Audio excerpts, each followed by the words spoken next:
the Accessible Channel, making media accessible to everyone. Sailboats skim along the surface of Vancouver's glistening English Bay under low cloud cover on a sunny day, the city skyline providing a perfect backdrop. I'm Gary Steeves for the Accessible Channel in Vancouver. During a visit to Vancouver for Expo 86, Prime Minister Margaret Thatcher donated an adapted sailboat called the Sunbird to Rick Hansen. In turn, Rick Hansen donated this boat to Sam Sullivan to help him expand his disabled sailing program. Sam envisioned a regatta where the capabilities of those with disabilities could be highlighted.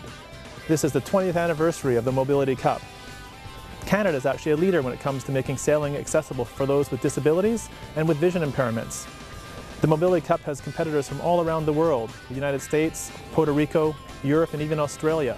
The 2010 Mobility Cup is being hosted by the Royal Vancouver Yacht Club.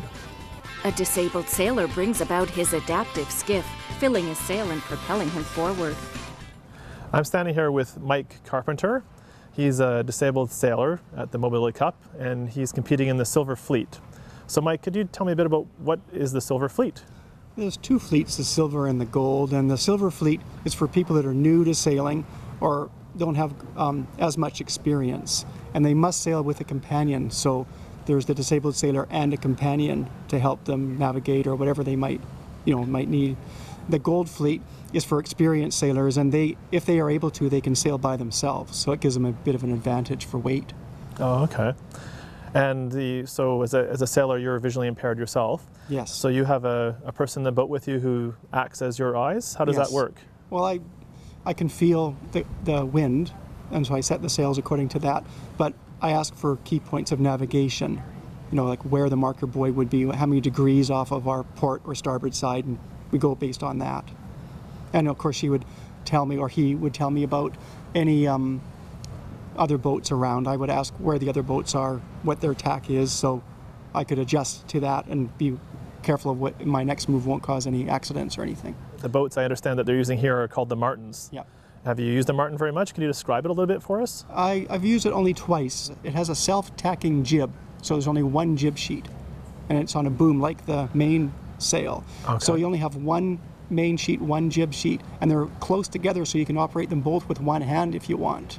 And then there's a tiller style of rudder, joystick, so it's easy to handle. So it's easy to control all the different things of the ship right from one point.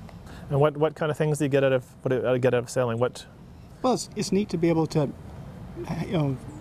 be free to maneuver around like that, and to feel the wind and to control this thing.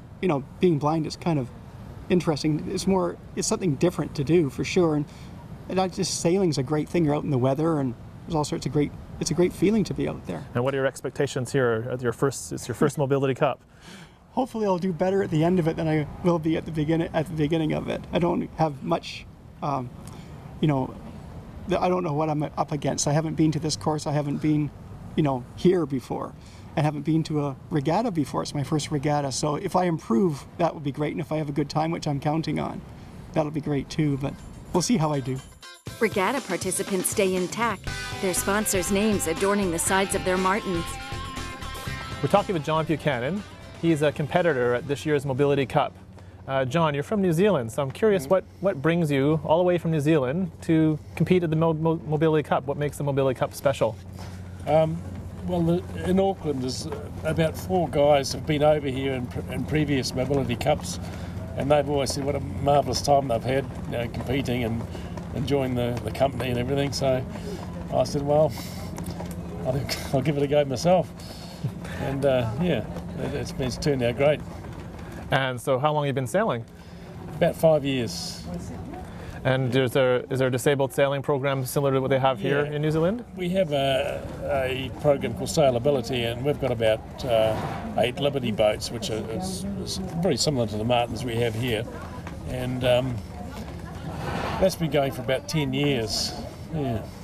And with the boats, actually, that must be a bit of a challenge. What's the differences between the boats you use in New Zealand and the Martins they're using here? The Martins are quite a bit heavier, and well, because of my disability, I've got very little strength in my arms. I can't pull the sheets in on the sails, so it's done by an electric winch.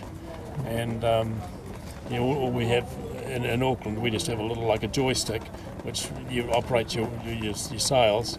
Here it's you've got quite a large winch and just a button at the front that you wind in the sail and let it out. So what are your expectations here? What are you looking forward to accomplish or experience while you're here in Vancouver? Well, the competition-wise, I'd be happy to get in the middle of the field. At home I'm sort of I can get in the top 3 usually, but it's going to be a bit harder here. Mainsails in full billow. The sleek and compact martins slice the bay's surface, causing very little wake. This year's Mobility Cup includes entry into the BC Sports Hall of Fame. The reception is being held at the Blouson Spinal Cord Centre. The reception included the entry of the original Sunbird that had been donated by Margaret Thatcher into the BC Sports Hall of Fame after it was rechristened the Iron Lady in her honour. The nimble craft keel sideways, helping to boost their speed. From the 2010 Mobility Cup in Vancouver, I'm Gary Steeves for the Accessible Channel. A slew of regatta boats sail into the fading light above English Bay. The Accessible Channel, making media accessible to everyone.